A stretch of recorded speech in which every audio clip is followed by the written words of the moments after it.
To back up for one quick second, everybody has been enamored with the way that ChatGPT can put words together. But as people who know from using some of the image generator tools, not the chat tools, AI is pretty darn good at doing that too with still images and getting to be movies. The point that I'm making is that data is another element. They're all boiled down into this thing called tokens. So for people who are wondering, will I be able to apply a chat GPT type AI onto my data? The answer is absolutely yes. I wouldn't tell you to just sit on your hands and wait though.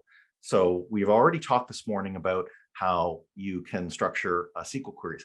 I've sought out and used GPT to help me, for example, unnest the arrays that are sitting inside of GA4 data, which I was not ready for.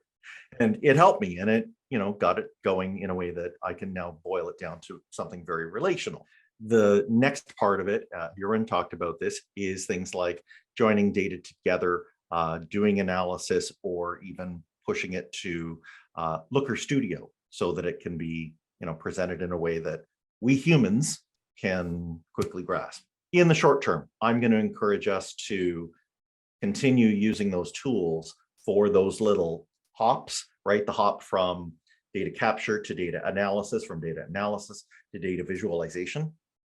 But my prediction is, as we move into more of a general type of AI, AGI as many are calling it, that you will be able to collapse those steps and have AI go along all of them. So you could just sit in front of something like a Google Cloud Console, which includes Looker Studio, and say, show me a chart of this. And then all behind the scenes to you, it's going ahead and simply doing all those little steps that you were doing before, and it's surfacing it for you. And then it's going probably to point out all the things that you wouldn't have noticed, but that it, through its deep analytics of all of the data, all of the unsampled data, did notice.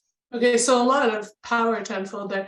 What are your thoughts on AI, machine learning technologies, and this rapid shift that we're seeing right now in the experimentation landscape? I think in terms of experimentation, especially if you're talking about ChatGPT, some websites are using it to write content, right? Especially if they have 10,000 products, they're writing, they let AI write the content for those pages.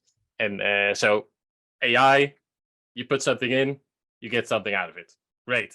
But I think in terms of experimentation is because you have these AI platforms, I think what goes in and what goes out is also something that will need to be experimented with.